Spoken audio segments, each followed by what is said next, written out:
everyone. My name is Orit, yes, and I study insurance. Telling people that you study insurance is not a good way to start a conversation. In fact, if ever you need to end the conversation, try it. Tell people you study insurance. People don't want to talk about insurance. They don't think it's all that exciting. But I disagree. I find insurance fascinating. In fact, I find it magical. And today I'd like to show you why. Okay. Now, the famous author, Franz Kafka, used to work for an insurance company in Prague. And this is what Kafka had to say about insurance. He said, insurance is like a religion. Insurance is like a primitive religion. It's the religion of people who believe that by having insurance, they can ward off evil. So according to Kafka, what leads us to buy insurance is not rational thinking, but magical thinking. It's the belief that if I have insurance, somehow, magically, those negative events that I fear in the future, they are not going to happen. Of course, this is totally irrational. It's like believing that if you have an umbrella, it's not going to rain. If your car gets stolen, yes, the insurance company will cushion the blow. With the compensation money, you could probably afford a new car. But the fact that you have insurance does not make your car less likely to be stolen. The risk is the same, whether you are insured or not. So are people this naive? Do they really believe that if they have insurance, they are less at risk? Yes. Perhaps not consciously, but they do. Let me show you. In one of my studies, I asked people to predict what is the likelihood that in the future they will suffer all kinds of medical misfortunes, that they will need an operation, physiotherapy, or nursing care. Another group was asked to make the same predictions, but we first asked them, do you have health insurance? And of course, they do. Israel has universal coverage. Reminding people that they have health insurance had a fascinating effect. It made them feel less at risk. Surprisingly, the effect was not limited to medical problems. It also made them believe that they are less likely to lose money. And my personal favorite, asking people in Tel Aviv if they have health insurance made the prospect of a war in Europe seem less likely. And that's magic. Kafka was right. There is an interesting paradox here. We buy insurance against those events that we fear the most. But once we are armed with this protection measure, we feel that we are no longer at risk, somehow, magically. And this protection effect is not unique to insurance policies. We see it with other protection measures as well. Let me show you. In 2012, the citizens of Israel were very worried about a possible military attack by Iran. And the government was distributing gas masks to all the citizens. At the time, we called people and asked them to predict what are the chances that Iran would attack Israel with weapons of mass destruction. The ratings were quite high. People were worried. But if we first asked them, do you have a gas mask? Then the ratings dropped dramatically. And that's magic. Apart from the fact that gas masks are largely useless against weapons of mass destruction, the fact that you have a gas mask is unlikely to affect the strategic or the tactical decision of a foreign power. We have to remember, insurance is an antidote. It's not a vaccine. It doesn't ward off evil. It doesn't eliminate the risks that we face. However, when it comes to insurance, the distinction between an antidote and a vaccine somehow gets blurred in our minds. Why does it happen? It happens because people are not that good at assessing risks rationally. Let me give you an example. When I arranged my flight to come here, I had to decide if I wanted to buy travel insurance. Rationally, I should have based this decision on several considerations. The price of the policy, of course, the value of my luggage, the aggravation that I'm likely to experience if my luggage gets lost, and of course, the likelihood of such an event, right? But most of the time, we're just too busy to make such rational calculations. And anyway, I doubt that Lufthansa are very keen to share their damage statistics with me. So what do we do instead? We rely on our intuition. So how do we evaluate risks intuitively? We start by imagining the outcomes that we fear. So here I am, it's late at night, I'm sitting at this airport, all the other passengers already collected their luggage and left. I realize that my own suitcase is now probably heading to the North Pole. Thinking about this scenario creates anxiety. And then we use the level of anxiety that we feel in order to assess the probability. So if I'm feeling terrified, I will infer that the risk of such an event is quite high. But you see, this is an intuitive risk estimate. It is entirely psychological and emotion-based, which is why it is also highly susceptible to the magic of insurance. Insurance reduces our anxiety. First, because the outcomes that we imagine are suddenly less grim. Yes, I'm sitting at the airport. Yes, it's late at night. All the other passengers had left, but there will be this guy there, they would give me a voucher, eventually I will get compensated, it's okay. Also, because we are conditioned to associate insurance with safety, security, tranquility, and peace of mind. And if I'm feeling less anxious, I would infer that the risk is not that high. So there you have it. I have insurance, and the risk is gone. But why do we associate insurance with peace of mind? Well, first, in many languages, this is exactly what the word insurance means. It comes from the word sure, which means lack of doubts, no unknowns that would sneak up and bite you in the future, right?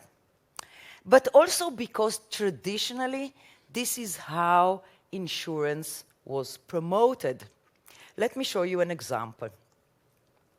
This is a lovely advertising toy that was distributed to visitors at the British exhibition in 1924. So you see this guy, and he looks terrified. He is barraged by the bricks of doom, fire, accident, falling on his head. And the tag of the bottom, it reads anxiety, which perfectly describes the guy's expression. But if you pull on that tag, something slides inside, and the guy transforms. First, he now has the protection of the Prudential insurance helmet. And his expression is changed into a smile. You know why? Because Prudential insurance dispels anxiety. Modern images of insurance convey the same message. Insurance logos often incorporate supporting hand belows and umbrellas above, ultimate protection. And then travel insurance ads, they could easily be mistaken for vacation brochures, right? Romantic couples, exotic islands, palm trees.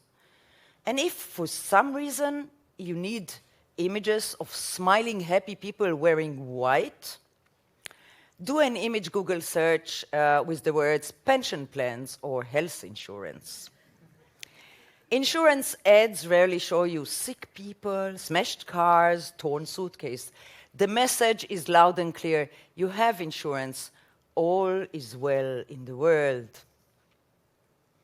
However, to get us to buy insurance, the promoters must also work our fears. Which is why, right after you paid a lot of money for a top-of-the-line refrigerator, the same seller who just moments ago were explaining how reliable this product is now telling you that it may break down at any moment, which is why you should buy the extended warranty. And with some credit cards, you could get free travel insurance. All you need to do is to call the agent. But when you make this call, you are told, yeah, but the free deal is only for the basic plan. Basic plan doesn't sound good already, right? And then you get to hear a list of things that you are not covered against, like fires and heart transplant and floods, etc. But if you pay $1 more a day, right? And your active imagination does the rest. With each item on the list, your anxiety is mounting. And you don't ask yourself, hey, I'm going to Paris. Why would I care about a tsunami? You pay the dollar, and all is well in the world again. In fact, just realizing that we are not covered against something is enough to distort our perception of risk. I once asked people to imagine in one of my studies that they are going to go on a trip and they plan to buy travel insurance at the airport. But by the time they reach the counter, boarding had already started, and they have to board that airplane, painfully aware that they are not covered. And then I asked them to assess all kinds of travel-related risks, and these were dramatically inflated compared to the ratings of people who did have insurance. For example, lost luggage, the risk of lost luggage, almost 50%. What are the chances that you will need hospitalization? Almost 45%, well, 45%. And how about you will need to be rescued? 31%.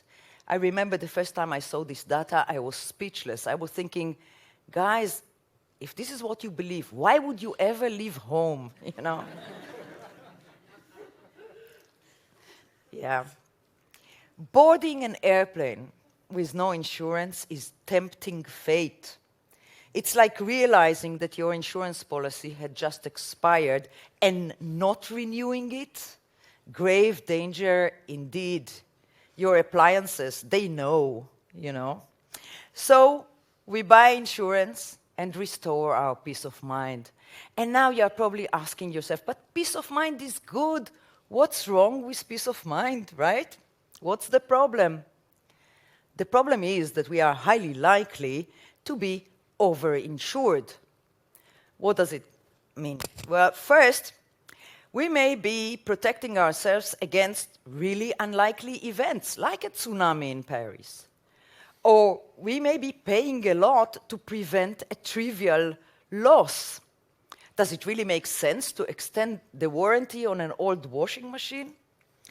And if you will examine your own policies back at home, many of you will find that you have redundant coverage. You are paying several policies on the same event.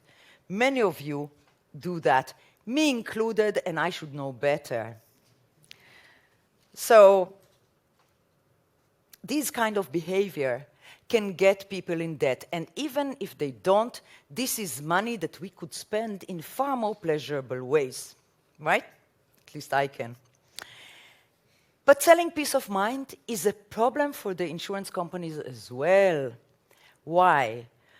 The insurance companies are well aware of the problem called moral hazard. You see, when people are insured, they become negligent. They start leaving their valuables out in the open, they don't check their fire alarms, they drive faster. In short, they act in ways which put them at greater risk. Now, the insurance companies, they believe that we behave like that because we know that if something happens, someone else will pay, which is why many policies include deductibles. That's the money that comes out of your pocket, right? So the deductibles are there to make sure that some of the risk will stay with the client. But based on the research that I just shared with you, it is entirely possible that the reason that we are careless is not just that we think that someone else will pay, but it's also the magical belief that if I have insurance, it's not going to rain. The damage is not going to happen. And magical thinking is not susceptible to deductibles. What are the lessons to be learned? For us, for you, next time you consider buying insurance, remember Kafka. Ask yourself, am I buying insurance for the right reasons? Am I making sound economic decisions or merely trying to please my psyche? As for the insurance companies, I hope they will consider changing their message. Don't sell magical happiness.